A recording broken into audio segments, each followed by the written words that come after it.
Welcome back to our channel Vallabha designs. Hi friends, అందరూ ఎలా ఉన్నారు? బాగున్నారా? నేనైతే చాలా బాగున్నాను. మీరందరూ కూడా బాగుండాలని కోరుకుంటున్నాను. ఈరోజు చాలా సింపుల్గా ప్లాజో ప్యాంట్ని అయితే బేసిక్ స్టిచ్చింగ్ వచ్చిన వాళ్ళు కూడా చేసే విధంగా అయితే మనం వీడియోని అయితే చేసేసేద్దామండి. మరి లేట్ చేయకుండా వీడియోని అయితే స్కిప్ చేయకుండా చూస్తేనే మీకు అర్థమవుతుందండి. దీనికోసం లైనింగ్ క్రేప్ లైనింగ్ తీసుకున్నానండి. 2 మీటర్స్ అయితే తీసుకుని శారీ ఫోల్డింగ్ చేస్తాం కదా మనం, ఈ చివరి నుంచి ఆ చివరికి అయితే ఫోల్డింగ్, అలానే ఈ 2 మీటర్స్ని కూడా హాఫ్కి అయితే ఫోల్డ్ చేసిన తర్వాత క్రాస్గా ఫోల్డింగ్ అనేది మరొకసారి చేశానండి.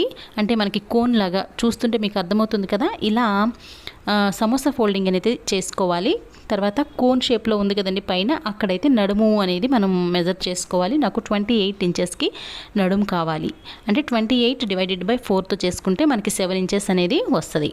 ఇప్పుడు అక్కడ మార్కింగ్ అనేది చేసుకున్నాను కదండి, అక్కడ నుంచి మనకి హైట్ ఎంత కావాలి అనేది మెజర్ చేసుకోవాలి. నాకు టోటల్గా హైట్ వచ్చేసరికి 30 ఇంచెస్ దాకా మనకి కావాల్సి ఉంటుంది. 30 ఇంచెస్లో 2 ఇంచెస్ అనేది నడుము దగ్గర పట్టీ వేస్తాం కదా, ఆ పట్టీ కోసం తీసేసి 28 ఇంచెస్కి మార్కింగ్ వేసుకోవాలండి. దానికి 1 ఇంచ్ అనేది నేను ఖర్చుల కోసం కలిపి 29 ఇంచెస్ అనేది మార్కింగ్ అనేది వేసుకున్నాను. ఇప్పుడు వచ్చేసరికి కిస్తా భాగాన్ని కూడా మనం మార్కింగ్ చేసుకుని కట్ చేసుకోవాలి కదా. దానికోసం నేను ఇలా మీ దగ్గర ఏదైనా ఆది కనుక ప్యాంట్ కనుక ఉన్నట్లయితే దాన్ని ఇలా మెజర్ చేసుకుంటే మీకు అర్థమైపోతుందండి ఎంత కిస్తా పెట్టుకోవాలి పిల్లలకి ఏంటి అనేది. ఈ ప్యాంట్కి వచ్చేసరికి 12 ఇంచెస్ వరకు కిస్తా పార్ట్ అనేది ఉంది. 12 ఇంచెస్లో 2 ఇంచెస్ మనం నడుము పట్టీకి తీసేస్తే 10 ఇంచెస్ అనేది కిస్తా భాగం అనేది వచ్చింది. ఆ 10 ఇంచెస్ మార్క్ చేసుకోవాలి. లేదు అంటే డైరెక్ట్గా ఇలా ప్యాంట్ని ఫ్యాబ్రిక్ మీద పెట్టేసేసుకుని ఇక్కడ మీకు చిన్న కర్వ్ లాగా వచ్చింది కదండి, ఇలా మనం ఇదే షేప్లో మనం డ్రా చేసుకున్నా కూడా బాగానే వస్తుందండి. లేదు అనుకున్నట్లయితే మనం మెజర్ చేసుకుంటూనే టేప్తో మెజర్ చేసుకుంటూ మార్కింగ్ అనేది వేసుకోవచ్చు.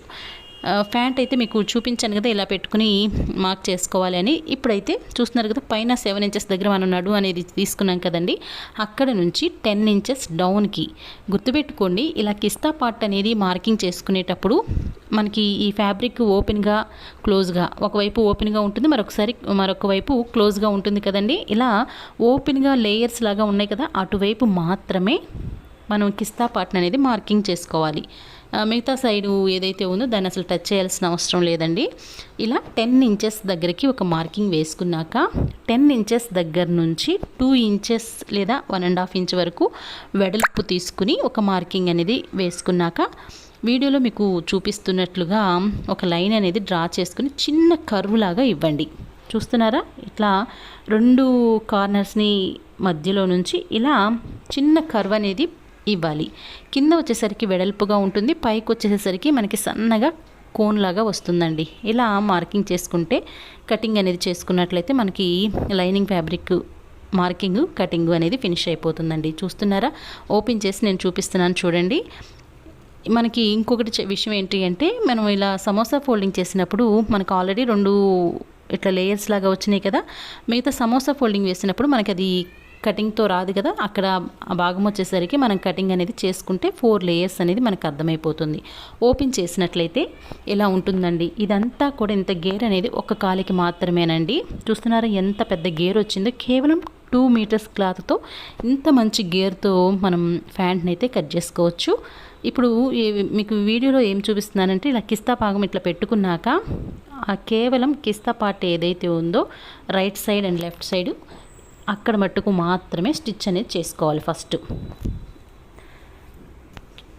ఇది పెట్టుకునేటప్పుడు అంటే కుట్టుకునేటప్పుడు ఏం చేస్తామంటే, మెయిన్ ఫ్యాబ్రిక్ ఏదైతే ఉందో అంటే రైట్ సైడ్ ఉంటుంది కదా, రైట్ సైడ్న లోపల రైట్ సైడు బయటికి కూడా రైట్ సైడ్, అవి 2 కూడా ఒకదాని మీద ఒకటి వచ్చేటట్లుగా అయితే పెట్టుకోవాలండి.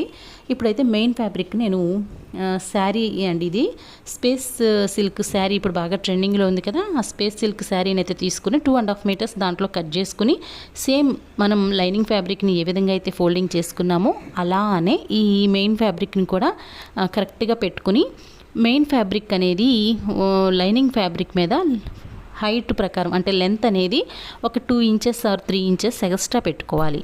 ఇలాంటి సిల్క్ క్లాత్లు అవి కట్ చేసుకునేటప్పుడు కొంచెం జాగ్రత్తగా కట్ చేసుకుంటే బాగుంటుందండి. ఎందుకంటే సిల్క్ కదా, కొంచెం జారిపోతున్నట్లుగా అట్లా ఉంటుంది. జారకోకుండా కరెక్ట్గా పిన్స్ ఏదైనా అవసరమైతే పెట్టుకుని ఆ తర్వాత మార్కింగ్ వేసుకుని కట్ చేసుకోండి. చూస్తున్నారు కదా, ఇది వచ్చేసరికి కొంచెం ఒకవైపు షైనింగ్గా ఉంది, మరొక వైపు కొంచెం షైనింగ్ తక్కువగా ఉంది. ఇది మెయిన్ ఫ్యాబ్రిక్ ఎటువైపు, ఉల్టా సైడ్ ఎటువైపు అనేది కూడా కొంచెం కన్ఫ్యూజ్ అవ్వకోకుండా మార్కింగ్ అనేది వేసుకోండి. ఇప్పుడైతే మనం నడుము పట్టి అనేది వేసుకోవాలి కదండి, దాన్ని అయితే మార్కింగ్ అనేది వేసుకుందాం. నడుము వచ్చేసరికి మనం 7 ఇంచెస్ చొప్పున చేసాం కదా, అంటే 28 ఇంచెస్ అనేది మనకి నడుము తీసుకుంటున్నాం. దానికి ఒక 2 ఇంచెస్ అనేది 1.5 2 ఇంచెస్ వరకు ఎక్స్ట్రా తీసుకుంటే మనకి ఏదైనా ఖర్చులకి వాటికి ఉపయోగించుకోవచ్చు. లాస్ట్లో మనం జాయింట్ చేసేటప్పుడు ఏదైనా ఎక్కువగా ఉంది అనుకుంటే అప్పుడైతే కట్ చేసుకోవచ్చండి. తక్కువైతే మనకి ఇబ్బంది, కానీ ఎక్కువైతే తర్వాత మనం కట్ చేసుకోవచ్చు కాబట్టి ప్రాబ్లం ఏమీ లేదు. దీన్ని వచ్చేసరికి నేను 30 ఇంచెస్ నడుముకి తీసుకుని 5 ఇంచెస్ అనేది వెడల్పు తీసుకున్నానండి. మెయిన్ ఫ్యాబ్రిక్ కూడా అంతే, లైనింగు మెయిన్ ఫ్యాబ్రిక్ రెండు కూడా 30 ఇంచెస్ వెడల్పు వచ్చేసరికి 5 చొప్పున తీసుకుని పక్కన పెట్టేసుకున్నాను. ఇప్పుడైతే ఎలా వీటిని స్టిచ్ చేయాలనేది చూపిస్తున్నానండి. లైనింగ్ ఫ్యాబ్రిక్ తీసుకున్నాం కదా, దాన్ని వచ్చేసరికి మీకు చెప్పాను కదా ముందే, రైట్ సైడ్న రెండు కూడా వచ్చేటట్టుగా పెట్టుకుని కిస్తా భాగాన్ని right side and left side మాత్రమే స్టిచ్ అనేది వేసుకోండి. 1-2 స్టిచ్లు వేసుకుంటే మనకి కుట్లు అనేవి ఊడిపోకుండా స్ట్రాంగ్గా ఉంటుందండి. అలానే రెండు వైపులా కూడా నేను స్టిచ్ అనేది వేసేసుకున్నాను. వేసుకున్నాక ఈ స్టిచ్ వచ్చేసరికి మనకి ఈ సెంటర్కి అనేది రావాలండి. నేను వీడియోలో మీకు చూపిస్తున్నాను చూడండి. ఇలా మనం వేసినటువంటి కిస్తా స్టిచ్చెస్ అనేవి ఇలా సెంటర్కి వచ్చేటట్లుగా అయితే పెట్టుకోవాలి. చూస్తున్నారా, బ్యాక్ అండ్ ఫ్రంట్ ఇలా రెండు కూడా ఇలా సెంటర్కి అయితే పెట్టుకున్నాక మనకి షేప్ అనేది మీకే అర్థమైపోతుంది. ఇప్పుడు కాళ్ళ దగ్గర ఉంది కదండి, ఇదంతా కూడా మనకి 1-2 స్టిచ్చెస్ లాగేసినట్లయితే మనకి చక్కగా షేప్ అనేది, ఫ్యాంట్ షేప్ అనేది అర్థమైపోతుందండి. చూస్తున్నారు కదా, ఇలా నేను కాళ్ళ దగ్గర కూడా 1-2 స్టిచ్లు అయితే వేసేసానండి. సేమ్ ఇదే ప్రాసెస్లో మనం మెయిన్ ఫ్యాబ్రిక్ ఉంది కదా, మెయిన్ ఫ్యాబ్రిక్ని కూడా ఇలానే స్టిచ్ చేసుకోవాలండి. చెప్తున్నాను కదా, జారిపోయే ఫ్యాబ్రిక్ అయితే కనుక కొంచెం కేర్ఫుల్గా స్టిచ్ చేసేటప్పుడు చూసుకుని స్టిచ్ అనేది వేసుకోవాలి. జారకుండా మటుకు చూసుకోండి. అంతేకాకుండా ఇది మనం లైనింగ్ వచ్చేసరికి 2 మీటర్స్ తీసుకున్నాం కదా, మెయిన్ ఫ్యాబ్రిక్ కూడా 2 మీటర్సే తీసుకోవాలి లేదా 2.5 తీసుకోవాలి అని ఏమీ లేదండి. మనం ఎంత ఫ్యాబ్రిక్నైనా తీసుకోవచ్చు. మనం తీసుకున్న ఫ్యాబ్రిక్ మీదే మనకి ఈ ప్యాంట్ గేర్ అనేది డిపెండ్ అయి ఉంటుందండి. నేను 2.5 మీటర్స్ మెయిన్ ఫ్యాబ్రిక్ తీసుకున్నాను. గేర్ అనేది బాగానే వచ్చింది. ఇంకా మనం 3 అయినా 3.5 అయినా 4 అయినా పెట్టుకోవచ్చు, ఏం కాదండి. తర్వాత నేను సేమ్ ఇదే ప్రాసెస్లో మెయిన్ ఫ్యాబ్రిక్ని కూడా స్టిచ్ చేసేసానండి. ఇప్పుడైతే ఈ మెయిన్ ఫ్యాబ్రిక్లోకి లైనింగ్ ఫ్యాబ్రిక్ ఏదైతే ఉందో దాన్ని అయితే ఇన్సర్ట్ చేసేస్తున్నాను. ఇలా లోపల వైపుకి అయితే పెట్టేసేసుకుని కేవలం నడుం దగ్గర మాత్రమే ఈ మెయిన్ ఫ్యాబ్రిక్, లైనింగ్ ఫ్యాబ్రిక్ రెండు కూడా కలిపేసేసి ఒక స్టిచ్ అనేది వేస్తే కదలకుండా ఉంటుందండి. లోపల కిస్తా దగ్గర కానీ కాళ్ళ దగ్గర కానీ మనం ఎక్స్ట్రా కుట్లు వేయాల్సిన అవసరం ఏమీ లేదు. అంటే దాదాపు 10-15 నిమిషాలు 2 ప్యాంటుల్ని మనం ఈజీగా కుట్టినట్టే కదండి లెక్క. మనం లైనింగ్ కుడుతున్నాం, మెయిన్ ఫ్యాబ్రిక్ కుట్టాం కాబట్టి 10-15 నిమిషాల్లో మనకి ఈ ప్లాజో ప్యాంట్ అనేది రెడీ చేసేసుకోవచ్చు.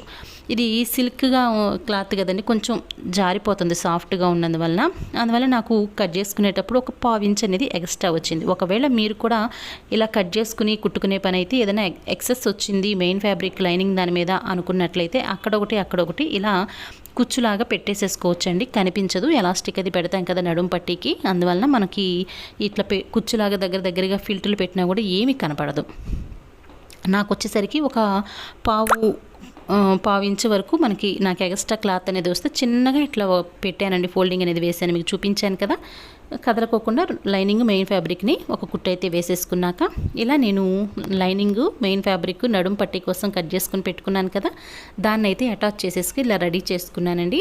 ఇప్పుడైతే దీనికి అంచు భాగం ఉంటుంది కదా, అటు సైడ్ ఇటు సైడ్న పొడవు ప్రకారం చూస్తున్నారా, ఇటు సైడ్ అటు సైడ్ ఇలా ఒక కుట్టు అనేది వేసుకోండి. నేను వీడియోలో అది మిస్ చేసుకున్నాను. తర్వాత నేను మొత్తం కూడా ఉప్పదీసేసి ఆ తర్వాత కుట్టి ఆ తర్వాత స్టిచ్ అనేది కంటిన్యూ చేశానండి. ఒకవేళ మీరు ఇలా పొరపాటు పడకుండా ఉండాలన్న ఉద్దేశంతోనే ముందుగానే ఒక అంచు అనేది స్టిచ్ చేసేసుకోండి.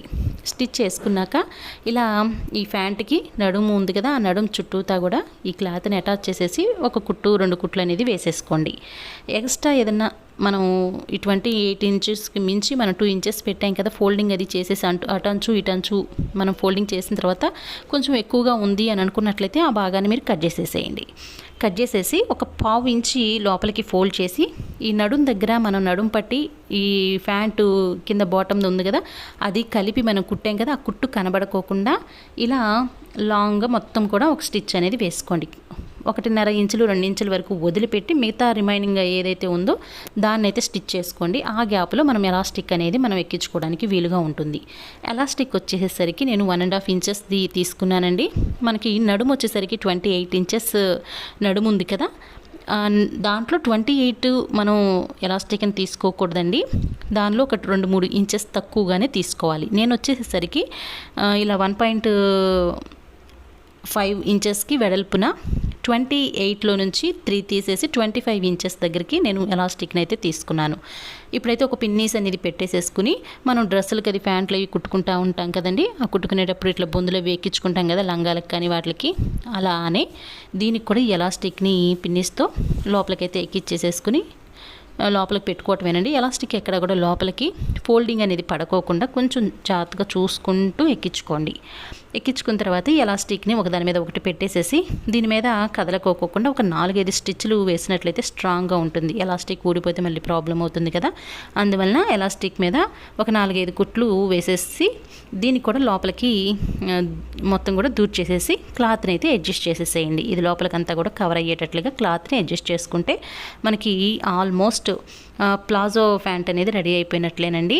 నేనైతే చూస్తున్నారు కదా, ఇలా అయితే మొత్తం ఎక్కిచ్చేసేసి ఈ 1.5-2 ఇంచెస్ అనేది మనం ఎలాస్టిక్ ఎక్కించడానికి గ్యాప్ వదిలిపెట్టాం కదా, దీన్ని అయితే ఇప్పుడు ఒక స్టిచ్ అనేది వేసేసాను.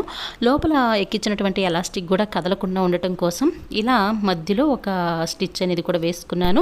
ఇలా ఈ సెంటర్ స్టిచ్ అనేది మనకి ఇష్టం ఉంటే వేసుకోవచ్చు, లేదంటే లేదండి. ఫైనల్గా కింద అంచులు అనేవి ఉన్నాయి కదా లైనింగ్కిను మెయిన్ ఫ్యాబ్రిక్కి, ఈ అంచులు అనేవి జిగ్ జాగ్ చేసుకున్నా బాగానే ఉంటుంది, లేదంటే నార్మల్ మిషన్తో కుట్టు వేసుకున్నా కూడా బాగానే ఉంటుందండి. మరి ఇది ఫైనల్ లుక్ ఎలా వచ్చింది అనేది నేను నెక్స్ట్ వీడియోలో దీనిపైన టాప్ అనేది కూడా కట్ చేసే ముందు చూపిస్తాను. తప్పకుండా వీడియోని అయితే స్కిప్ చేయకుండా చూడండి. నెక్స్ట్ వీడియో కొరకు వెయిట్ చేయండి.